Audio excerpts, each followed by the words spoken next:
Okay, Assalamualaikum warahmatullahi taala wabarakatuh. Baiklah, kita mulakan dengan tajuk peperangan yang berlaku pada zaman Rasulullah. Soalan ini agak mudah.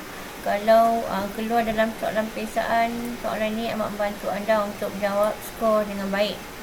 Okey, mengapakah peperangan dibenarkan dalam Islam? Okey, peperangan dibenarkan dalam Islam adalah untuk mempertahankan diri, agama, negara, mendapatkan keizinan Allah melalui wahyu.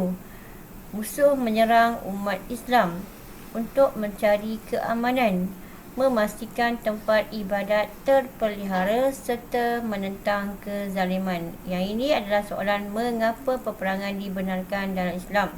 Okey, 4 markah. Tengok skema diberi 6 Okey, seterusnya jelaskan etika-etika yang mesti dipatuhi oleh tentera Islam. Okey, etika-etika yang mesti dipatuhi oleh tentera Islam dalam peperangan adalah berkaitan dengan garis panduan. Dilarang membunuh sesuka hati, dilarang membunuh orang yang lemah seperti kanak-kanak, wanita, orang sakit, orang yang menyerah diri.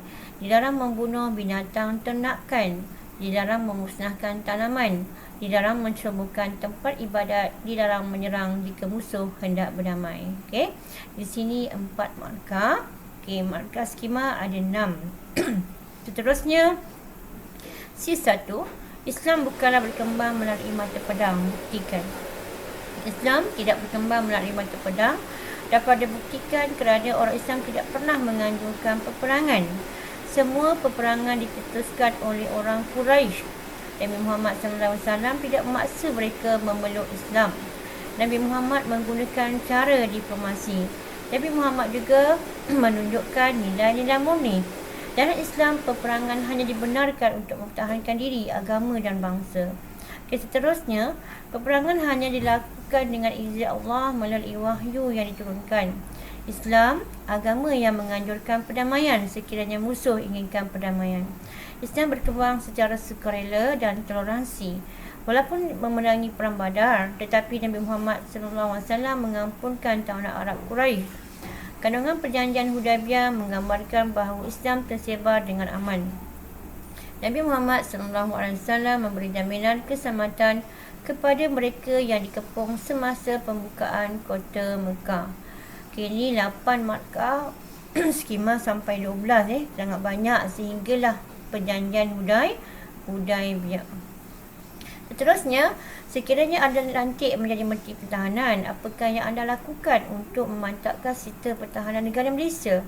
Okey, jawapannya, sekiranya saya dilantik menjadi Menteri Pertahanan, perkara yang akan saya lakukan untuk memantapkan sistem pertahanan negara Malaysia ialah dengan menerapkan pendidikan mempertahankan diri sejak dari bangku sekolah, memperbanyakkan sekolah pertahanan seperti Akademi Latihan Tentera, memperketatkan kawalan sempadan negara, perairan negara, mengawal lalu lintas ruang udara negara, membeli peralatan perang yang canggih seperti bom M16, menaikkan gaji tentera, memberikan insentif kepada generasi muda yang berminat dalam pertahanan, memantapkan PLKN, menawarkan keistimewaan kepada generasi muda yang berminat dalam pertahanan, serta memberikan kemudahan rawatan hospital serta allowance khas.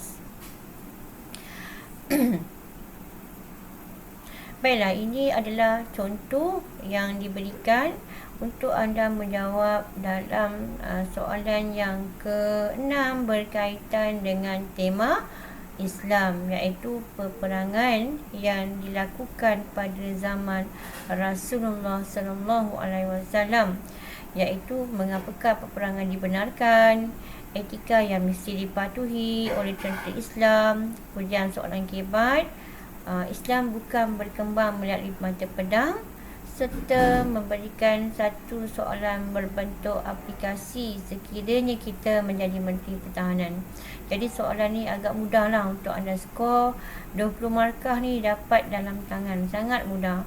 Jadi biasakan menjawab soalan yang mudah terlebih dahulu dan tinggalkan soalan yang sukar. Okey, selamat menjawab semua. Assalamualaikum warahmatullahi taala wabarakatuh. Jumpa lagi.